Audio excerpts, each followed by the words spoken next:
Welcome back to the REVan channel. We've got a special treat for you today. We're going to take you on a tour. It's going to take a while, but you're going to like it. This is George Conrad. He has amassed an incredible, not just an incredible, the most incredible collection of cars I personally have ever seen in my entire life. Slow down, Evan. Slow down. Way too fast. Well, let me tell you, I move fast because there's so much to see in here. We want to take you guys on a tour. We've got Shelby Mustangs. We've got big block Mustangs. We've got pretty much every Mustang, right? There's a lot of Ford in here, yeah. Oh, yeah. Torinos, Falcons, a ton of Mercurys, even some Mopars. Yeah, there's some foreign brands in here. That's okay. We're going to take you guys on a tour. Sit down, grab yourself a cold one, strap in, because this is going to be a heck of a ride. So, George, like, I'm over the moon right now. I'm probably going to have to calm myself down a little bit. So let's start. Tell me about yourself. How did you get into collecting, and how did you get into Fords? Well, happy to have you here, first of all. Thank you. Fords. 15 years old. First car before I even had my driver's license. Really? 70 Cougar. Paid $800 for it. It was used. You know, it was an old car by that point in time. Right. Ohio car. Rotted out of fuzz. Something my dad taught me, you know, how to do a little body work and brakes and mechanical. So it was a good upbringing. He was a Ford guy his entire life. That's helpful. Grew up in a country squire station wagon facing the wrong way. Right. Yeah, all those kind of stories. So, yeah, I'm Ford-centric for sure.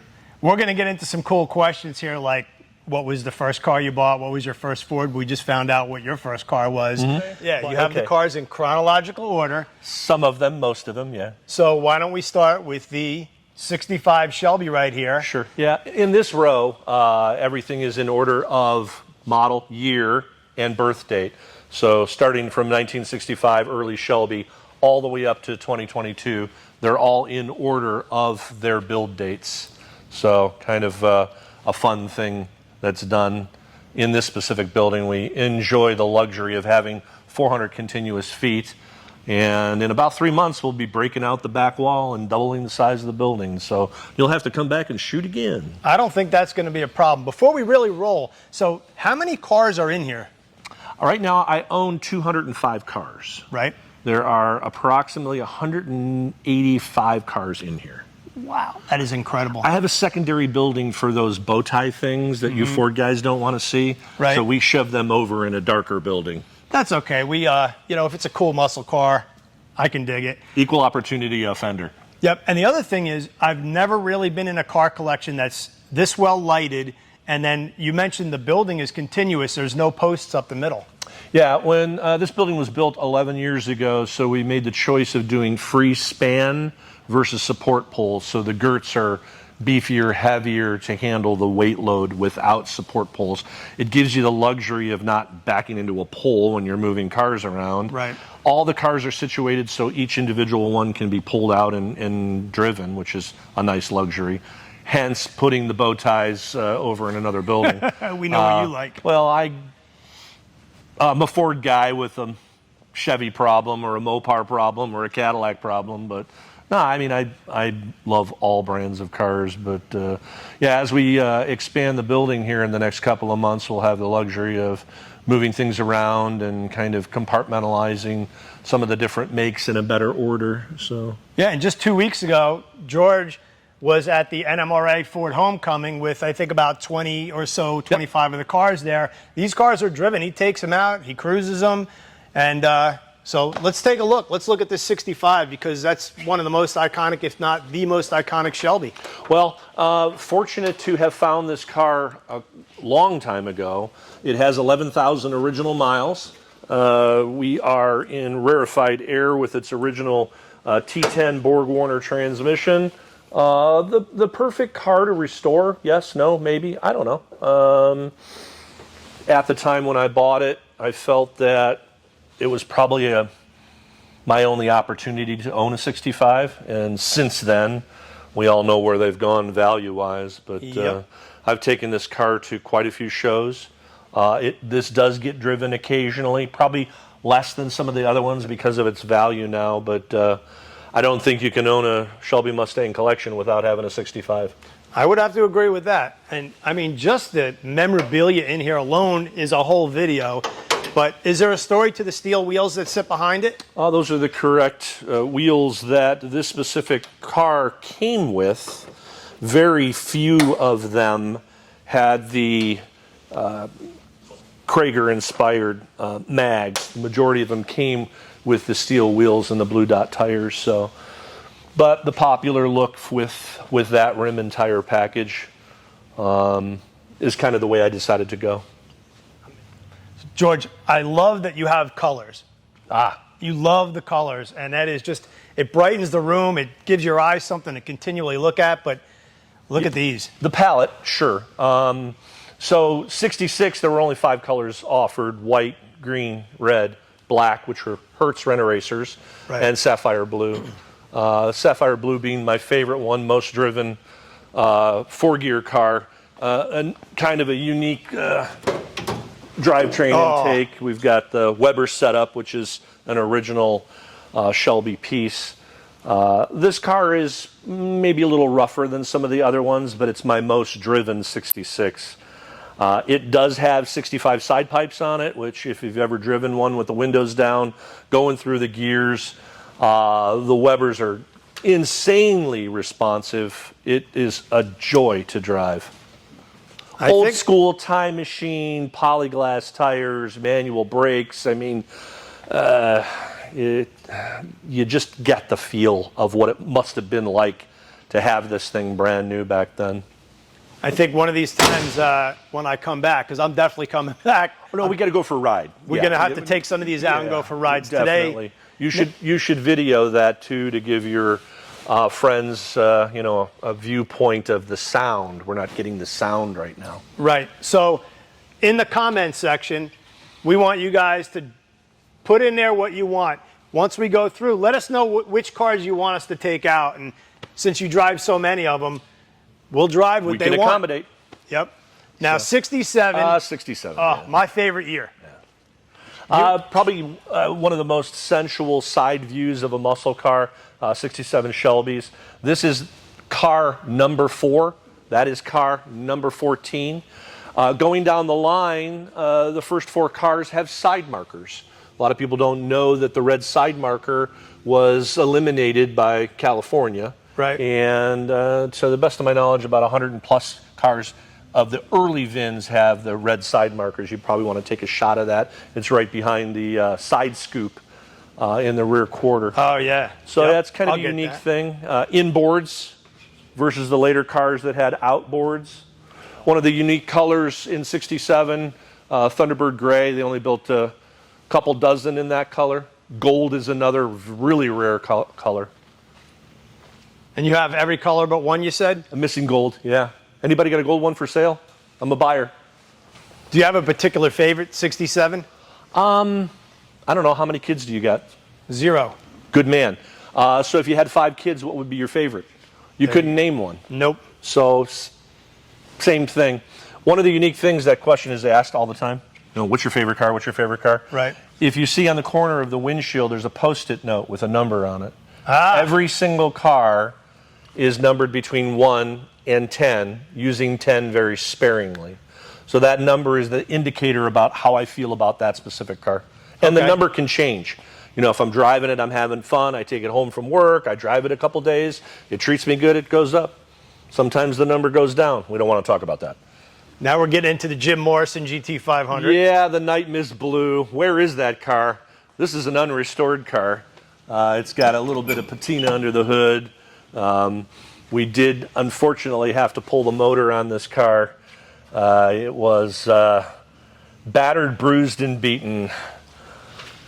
I personally like that, though. Yeah, there's dents, there's scratches. I mean, in an original paint car, you're just not going to get something that's a trailer queen.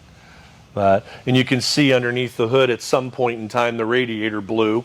You have the wash from the radiator blowing, or a hose blowing, which we chose to kind of leave alone. You can see the original white overspray, and that would have been from painting the stripes. But, do you feel on the Shelbys, especially the 67s, there's a lot of over-restoring in terms of the body fitment and fiberglass and things?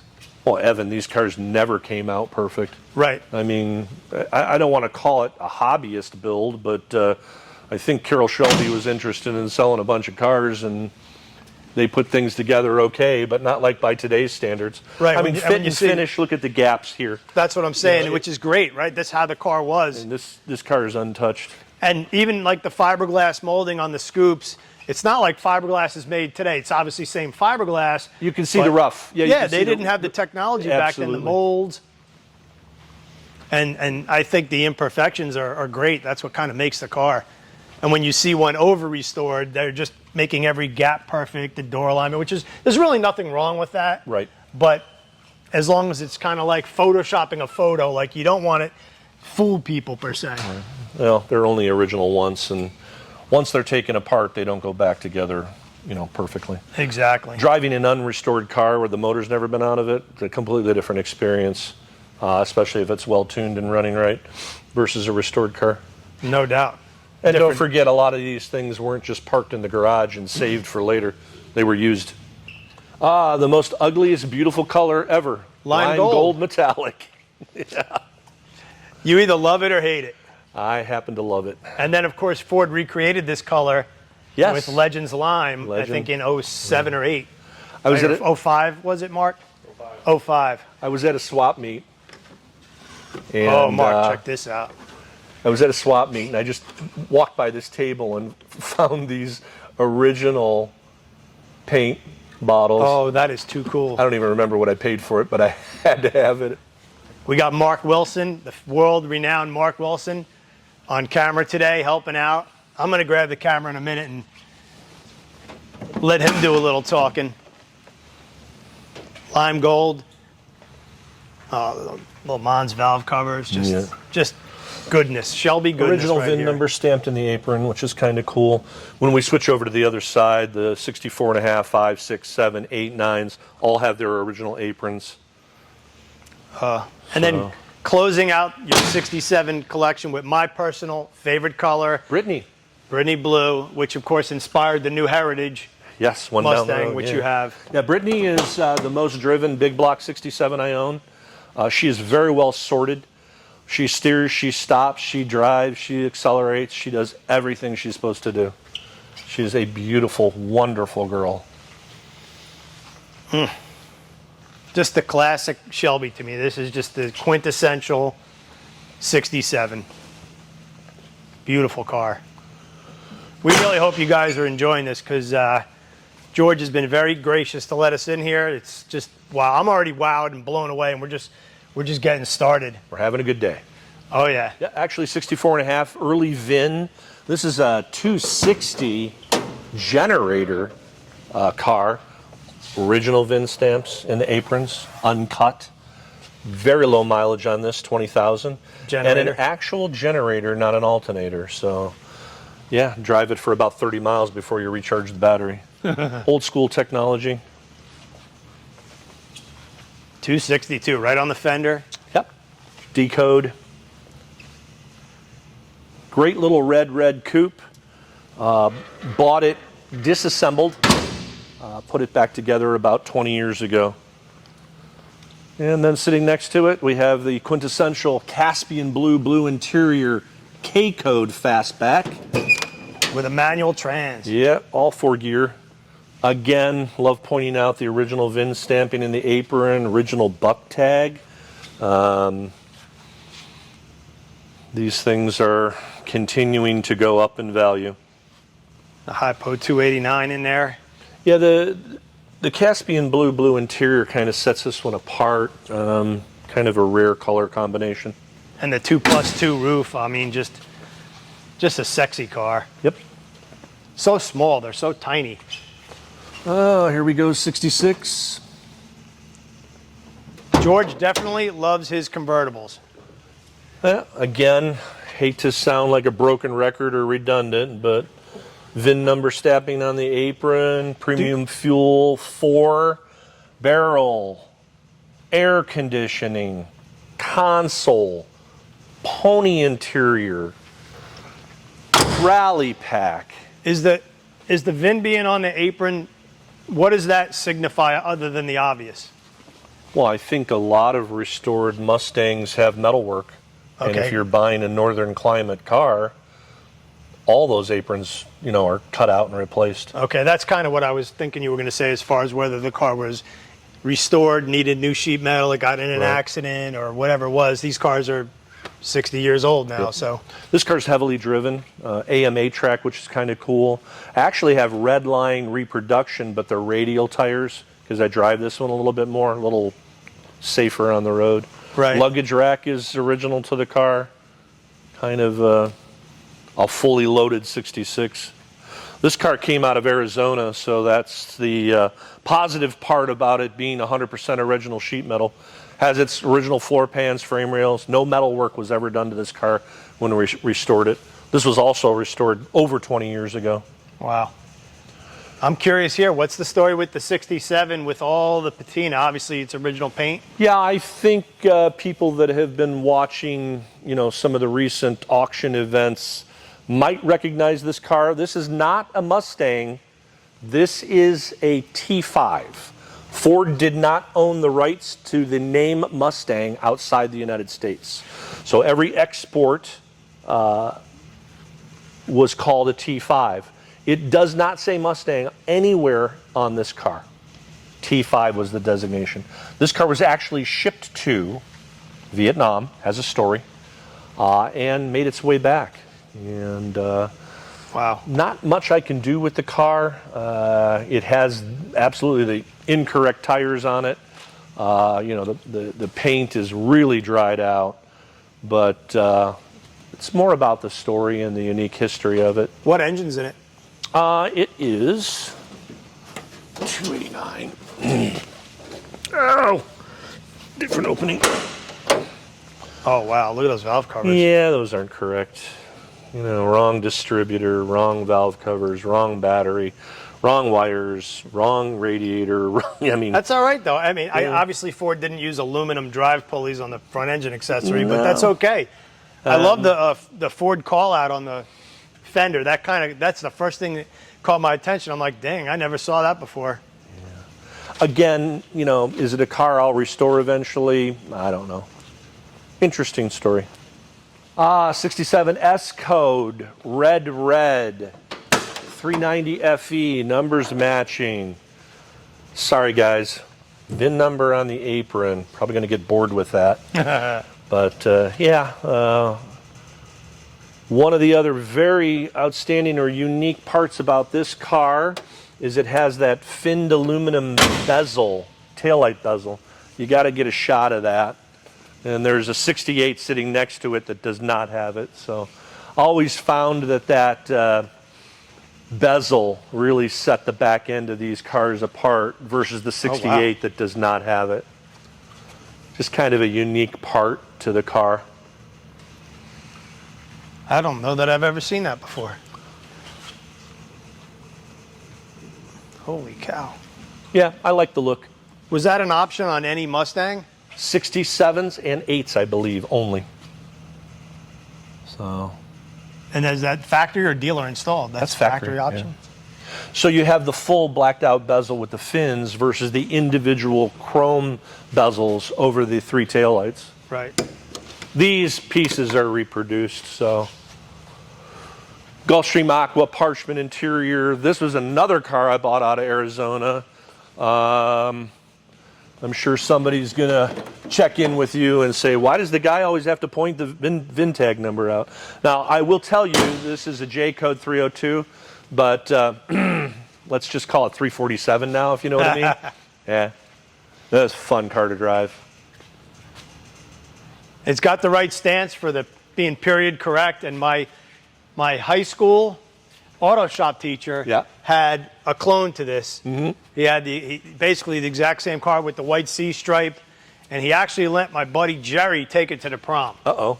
How'd that work out? It worked out well. It worked out well. We did not destroy Mr. Palmer's car. May he rest in peace. Nice. Yeah, great car. 69 Mach 1, 428. Super Jet drag pack, 430. Detroit locker. Indian Fire paint, by the way, folks. Us in Ohio here have to call it Guardian Fire, though. Darn. Yeah, numbers matching. Kind of a unique color. Got that shaker. People love the shaker, and one thing I love about this particular Mach 1, your Mach 1 here, is that it actually doesn't have all the stuff from the Boss 302 and whatnot that everybody puts on these cars, this front spoiler. Mach 1s did not come with a rear spoiler. They did not come with window slats. Yep. And correct me if I'm wrong, but they didn't come with Magnum 500s either. No, they were the old styled steel or plated with the dog dish hubcap and trim ring. I mean, this is the way they came. Yeah, and I'm not going to say that the Mach 1 69 70s don't look good like that. They do, but people think that they came with those parts all the time, and this is actually how a Mach 1 would have been delivered, correct? Yep. Special Armstrong steering. No power steering. Yep, Armstrong. You had to have strong arms. With a big block up front. Oh, yeah. But generally, people wanted to go one direction, straight with those. Right. Do you have a preference between the 69 and 70s?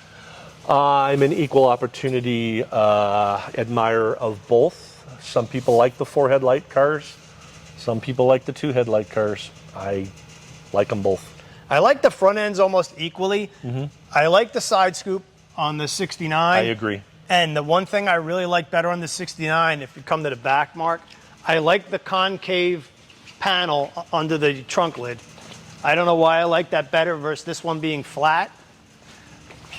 I like that concave. Yeah, they kept the versus 60s. This just looks bigger to me. They kept the 67, 68 style of that rear into 69 and then flattened it out in 70. And you can see the differences between the Mach 1s, right, George's? Well, the Mach had all this dressing, you know, this, the rocker covers, which, you know. Which they look really good on the 70. Man. 4-speed car. These cars are sisters. One has a dark green interior to match the green paint. The other one has a white. The white stripe is much more rare. With the 428 call out, yeah. Does the stripe tie into the interior all? Because obviously white stripe, white interior. Correct, yes. And that combination is fairly rare. Only four total had the white hood stripe. It's hard not to love the 70 with the Cobra Jet engine, and it's not a Mach 1. Grabber green, 428 jet, competition green. So you had this car on display at the NMRA, and I fell in love with it. Yes, yeah. We've had this quite a few places. So would this just be considered a Mustang sport roof? Yeah. Give me the scoop on this thing with the painted wheels. There's a set of hubcaps and trim rings in the trunk. Okay.